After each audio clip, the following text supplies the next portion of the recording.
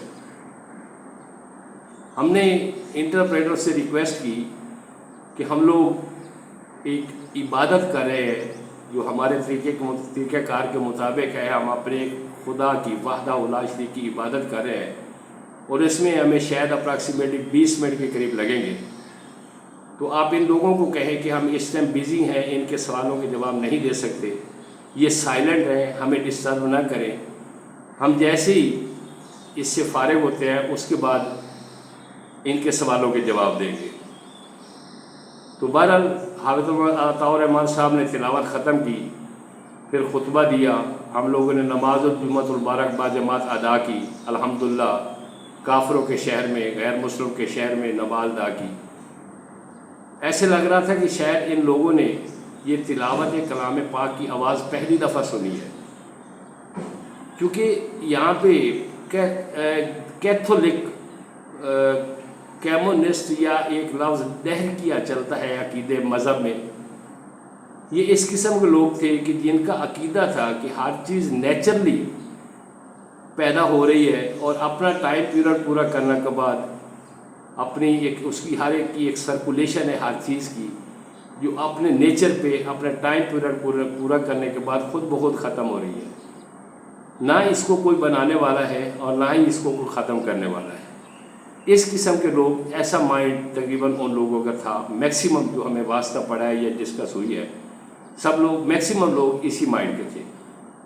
شاید ان دنوں میں اسلام کی زیادہ تبلیغ ان علاقوں میں نہیں تھی, یا ہمارے جو تبلیغی بھائی جاتے ہیں دین کی تبلیغ کے لیے 1990 میں شاید ایسا وہاں پہ نہیں تھا, یا اس سے پہلے نہیں تھا. اب تو خیر حالات کافی بدل گئے ہیں. بلکہ ہم لوگوں نے نماز جمعۃ المبارک ادا کی, ختم ہوئی. اس کے بعد ہم نے انٹرپریٹر سے کہا کہ پلیز نو دے آر کویسچننگ. تو اس پر ایک آدمی نے کہا کہ آپ یہ کیا کر رہے ہیں. کسی نے کہا کہ آپ کون ہیں, آپ کہاں سے آئے ہیں. اس ٹائپ کے بہت سارے سوال, جیسے پہلی دفعہ انہوں نے اس قسم کی عبادت کرتے ہوئے ہم لوگوں کو دیکھا. تو بہرحال ہم لوگوں نے مقصد سے جواب دیے جیسا جس کی سمجھ میں آیا سب دوستوں نے, کہ ہم لوگ پاکستانی ہیں, پاکستان سے یہاں پہ ٹریننگ کے لیے آئے ہیں. ہمارا ٹریننگ پلس وزٹنگ ٹور ہے USSR میں. ہم لوگ مسلمان ہیں اور ہمارا عقیدہ ہے کہ اللہ وحدہ لا شریک ایک اللہ پاک کی ذات ہے. نہ اس کو کسی نے پیدا کیا اور نہ اس سے کوئی پیدا ہوا, نہ ہی اس کا کوئی ہم سفر ہے, اس کے ہم پلہ ہے. وہ کل شیء قدیر ہے, وحدہ لا شریک ہے, رب العالمین ہے, پوری کائنات, پوری دنیا اور ہر ایک چیز, دونوں جہاں اور آسمانوں کا مالک ہے. سب کچھ اسی کے اختیار میں ہے. اور اس اللہ وحدہ لا شریک کی نے ہمیں بہت ساری ہزاروں کروڑوں نعمتیں دی ہیں جن کا ہم لوگ شمار بھی نہیں کر سکتے. تو اس کے اللہ تعالیٰ نے اپنے کچھ مخصوص بندے اس دنیا میں ٹائم بائی ٹائم بھیجے ہیں جن کو ہم لوگ نبی یا رسول کہتے ہیں. تو اللہ پاک کے کرم سے ہماری طرف نبی آخر الزمان سید الانبیاء حضرت محمد مصطفیٰ صلی اللہ علیہ وآلہ وسلم ہماری اس امت کے لیے آئے جو آخری نبی ہیں اللہ تعالیٰ کی طرف سے. اور انہوں نے اللہ تعالیٰ کے بارے میں ہمیں تعلیم دی, ہمیں اچھے اور برے کام کا بتایا, ہمیں بہت ساری اللہ تعالیٰ کی نعمتوں کا ذکر کرتے ہوئے ہمیں کہا کہ اللہ وحدہ لا شریک ہے, اس کی عبادت کرو, اور اسی نے ہم سب کو بنایا ہے اور ہم نے آخر میں اسی کی طرف لوٹ کے جانا ہے, اور اس کے حکم کو کوئی چیز حرکت نہیں کر سکتی. تو اللہ تعالیٰ نے مختلف آسمانی کتابیں بھی ٹائم بائی ٹائم اپنے نبیوں اور رسولوں پہ بھیجی ہیں.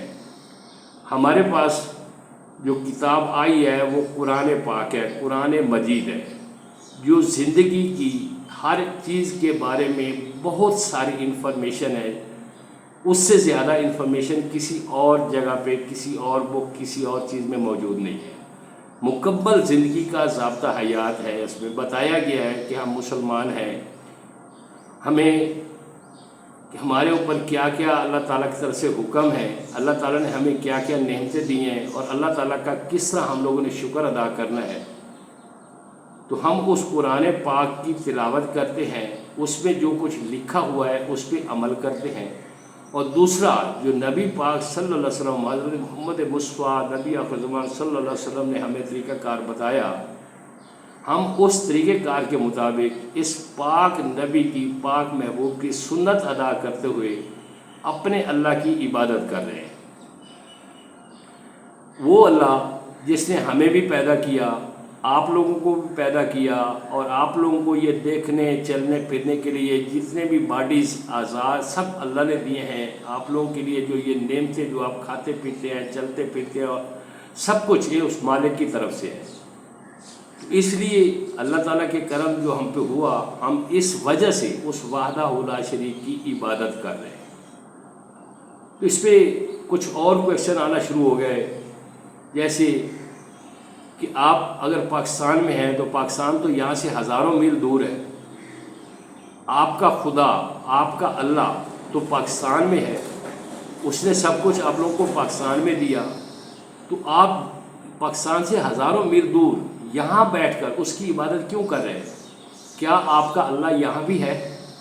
اگر ہے تو ہمیں دکھاؤ۔ اس کے جواب میں بھی ہماری سمجھ میں جو کچھ آیا، ہم لوگوں نے ان کو سمجھانے کی کوشش کی اور سیٹسفائی کرنے کی کوشش کی۔ اتنی دیر میں ایک ٹورسٹ تھا جو شاید رشین نہیں تھا، کسی دوسری کنٹری کا تھا، وہ بھی وہیں پہ کھڑا تھا، تو وہ آگے بڑھا اور اس نے کہا کہ میں انڈیا اور پاکستان اور دوسرے مختلف کنٹریز کے بارے میں جانتا ہوں، مجھے بہت ساری انفارمیشن ہے، تو لہٰذا میرا ایک سوال ہے کہ اس نے کہا کہ ڈیوائڈیشن پاکستان، انڈیا اور پاکستان کا ایک دوسرے سے سیپریشن علیحدگی کے وقت سے لے کے قائد اعظم محمد علی جناب لیاقت علی خان صاحب سے لے کے ذوالفقار علی بھٹو تک، اس نے کچھ مختلف سیاسی لیڈروں کے نام لیے جو منسٹر تھے، جو آرمی کے بڑے چیف رہے ہیں یا صدر تھے یا گورنمنٹ کے مختلف عہدوں پہ ایک اچھی پوسٹوں میں فائز رہے ہیں، جن کے پاس اختیارات تھے۔ اس آدمی نے ان کے بارے میں بتایا کہ میں جانتا ہوں یہ سب لوگ کرپٹ تھے، ہر آدمی پاکستان کو لوٹ رہا ہے، ہر آدمی پاکستان کو کھا رہا ہے، جس کے پاس جتنے اختیارات ہیں وہ اپنے اختیارات استعمال کرتے ہوئے پاکستان کو کھانے کی کوشش کر رہے ہیں۔ اور اس کے ساتھ ساتھ بہت سارے دوسرے ممالک ایسے ہیں جو نہیں چاہتے کہ پاکستان ایک دن کے لیے بھی قائم رہے، ان کی نظریں بھی پاکستان پہ ہیں، وہ پاکستان کو نقصان بچانے کے لیے حتی الامکان کوشش کر رہے ہیں۔ تو ابھی اپراکسیمیٹلی پاکستان کو انڈیا سے علیحدہ ہوئے تقریباً 40-45 سال گزر گئے، لیکن یہ پاکستان کیوں کھڑا ہے جب اس کو ہر آدمی لوٹ رہا ہے، ہر آدمی کھا رہا ہے، دوسری کنٹری کے لوگ بھی اس کو ختم کرنے کی کوشش کر رہے ہیں، تو ابھی تک یہ قائم کیوں ہے، یہ بچا ہوا کیوں ہے؟ تو یہ ایک بہت اچھا سوال تھا جس پہ ہمارے ایک کولیگ سید نذر عباس گیلانی صاحب نے ان کو جواب دیا کہ جس اللہ تعالیٰ نے ہمیں پاکستان سے ہمت دی، طاقت دی، ہمارے لیے سبب اور وسائل پیدا کیے، اور ہم وہاں سے ہزاروں میل دور یہاں آپ لوگوں کے شہر میں ہیں، آپ لوگوں کے پاس ہے، ہمیں کس نے وہاں سے ہماری مدد کی، ہمیں کس طریقے ہم یہاں پہ پہنچے، اور جو ہمیں پہنچانے والا ہے، جو ہمارے لیے وسیلہ پیدا کرنے والا ہے، جو ہمارے لیے اسباب بنانے والا ہے، جس نے ہمارے لیے یہ سب کچھ اس کے حکم پہ ہوا، وہ یہاں بھی موجود ہے، آپ لوگوں کو نظر نہیں آ رہا ہے، ہر جگہ پہ ہے، اس ٹائم بھی ہے، ہمارے پاس ہے، ہمیں دیکھ رہا ہے، وہ ہر چیز جانتا ہے، ہر چیز دیکھتا ہے، اس کے حکم غیر کوئی پتہ نہیں ہلتا۔ جس نے یہ سب کچھ کیا اور ہمیں یہاں تک پہنچایا اور ہمیں ہماری مدد کر رہا ہے، اور ہم آگے آگے بہت ساری اس کی بنائی ہوئی اس کی مخلوق اور دنیا داری دیکھ رہے ہیں، وہی خود آئے اسی کے نام پہ، اسی کے پاک محبوب صلی اللہ علیہ وآلہ وسلم کے کلمہ مبارک پڑھتے ہوئے اسی کے نام پہ یہ پاکستان بنا تھا۔ اس لیے اسی نے ہی پاکستان کو بچایا ہوا ہے، یہ ہمیشہ کے لیے بنا ہے اور تا قیامت ہمیشہ کے لیے رہے گا۔ اس کو دنیا کی کوئی طاقت ختم نہیں کر سکتی، اور نہ ہی اس کو لوٹنے والے اس کو نقصان پہنچا سکتے ہیں۔ اسی اللہ پاک نے جس نے ہمیں یہاں تک پہنچایا اور ہمارے لیے سب کچھ ارینج کیا، اسی نے ہی پاکستان بچایا ہوا ہے۔ بہرحال اس طرح کے بہت سارے سوال ہوئے، ہم لوگوں نے کوشش کی جو ہم سے ہو سکا ان کو سیٹسفائی کریں۔ بھوک لگی تھی، صبح کا ناشتہ بھی نہیں کیا تھا۔ جمعۃ المبارک سے فارغ ہونے کے بعد، نماز ادا کرنے کے بعد ہم کھانا کھانے کے لیے گئے۔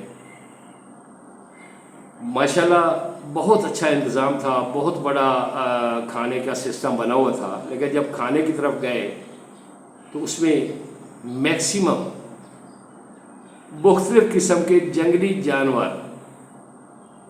کوئی بوائل تھا، کوئی روسٹ تھا، کسی کا سالن ٹائپ ایسے بنا ہوا تھا، مختلف ڈیزائن میں مختلف ڈشز بنی ہوئی تھی، اور بہت سارے جنگلی جانور کی۔ تو ہم لوگوں نے مسلم فوڈ کے بارے میں انہیں کہا کہ ہم لوگ یہ نہیں کھاتے، تو انہوں نے انکار کر دیا کہ اس ٹائم ہمارے پاس کوئی ارینجمنٹ نہیں ہے۔ صبح کا ناشتہ بھی نہیں کیا، بہت ساری بھوک لگی ہوئی تھی۔ بہرحال کھانا کھائے بغیر ہم لوگ واپس اپنے کمروں میں آنے لگے، تو انٹرپریٹر سے کہا کہ ہمیں کسی سٹور پہ لے جاؤ۔ تو نزدیک کی بہرحال ایک سٹور تھا، وہاں سے ہمیں کچھ آئس کریمز مل گئی جو وہاں کی جنگلی گائے وغیرہ کے دودھ سے بناتے تھے۔ چلو کم از کم مسلم مائنڈ کے مطابق کچھ تو کھانے کو ملا۔ بہرحال ہم لوگوں نے آئس کریم کے مختلف پیکٹ لیے اور اپنے اپنے روم میں آ کے وہ کھانے شروع کر دیے، کھائے، ریسٹ کیا۔ جب شام کے کھانے کے لیے انہوں نے انفارم کیا بھئی ہمیں اس طرح کے کھانے چاہیے، بہرحال ہمارے لیے وہاں پہ گوشت کا، کسی قسم کے چکن کا یا کوئی بکرا دمبا یا اس قسم کے حلال جانور کا وہ تو ارینجمنٹ نہ ہو سکا، کیونکہ مائنس ٹمپریچر تھا، برف باری تھی۔ تو کئی مہینوں سے، کئی دنوں سے فریزر میں لگی ہوئی کچھ ویجیٹیبل ملی جن کو ان لوگوں نے بوائل کیا، اور بوائل کرنے کے بعد شام کا کھانا ہم نے ان لوگوں کے ساتھ کچھ بیکری پروڈکٹ، بس ڈبل روٹی ٹائپ یا بسکٹ ٹائپ ایسی بریڈ تھی، اس کے بعد اس کے ساتھ بے ذائقہ بوائلڈ ویجیٹیبل سے ہم لوگوں نے رات کا کھانا کھایا۔ بہرحال الحمدللہ، شکر الحمدللہ کہ کچھ نہ کچھ تو کھانے کو مل گیا۔ واپس آئے اپنے روم میں ایزی ہو کے۔ رات کو ڈانسنگ کا بہت زبردست تھا اس ہوٹل کے فلور پہ، سیم وہی کنڈیشن جیسے دوسرے شہروں میں ہو رہا تھا۔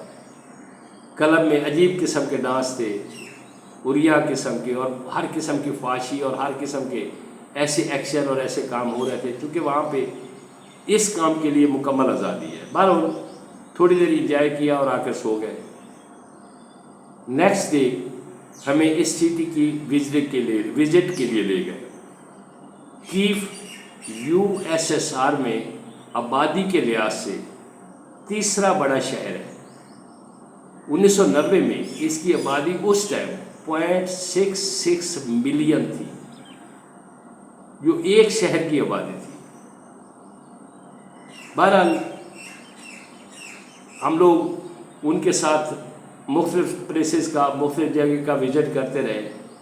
ہمارا چونکہ یہ ٹور وزٹنگ ٹور تھا اور مختصر تھا، صرف 4 دن کے لیے، تو ہمیں بہت اچھا شہر لگا۔ اس کا جو میٹرو سسٹم تھا، انڈر گراؤنڈ ریلوے سسٹم، بہت ہی پیارا، بہت ہی اچھا نظام تھا، بہت ہی ہر جگہ پہ بہترین چیز دیکھنے کو ملی اور انجوائے کیا۔ بلڈنگز بہت بڑی بڑی، بہت اچھی اچھی ڈیزائننگ، کافی اچھی سٹی، کافی صاف ستھرا اور خوبصورت تھا۔ مختلف پلیسز کی جو 2 دن سے ہم لوگ وزٹ کرتے رہے، دل کو بہت اچھا لگا۔ اور اس کے بعد ہم لوگوں کے چونکہ یہ وزٹنگ ٹور صرف 4 دن کے لیے تھا، نیکسٹ وزٹنگ پلیس تھی ہماری Leningrad city. Leningrad city USSR میں آبادی کی لحاظ سے دوسرا بڑا شہر تھا، دوسرے نمبر پہ تھا، جو کہ کیف سٹی سے 1400 کلومیٹر دور تھا۔ تو اس پر ہماری مینجمنٹ نے رشین ایرو فلوٹ ہمارے لیے بکنگ کرائی، رشین ایرو فلوٹ میں ہمارے لیے بکنگ کرائی، اور ہم 4 فروری 1991 کو اپنی نیکسٹ وزٹنگ پلیس لینن گراڈ کی طرف ہم لوگوں نے موو کیا۔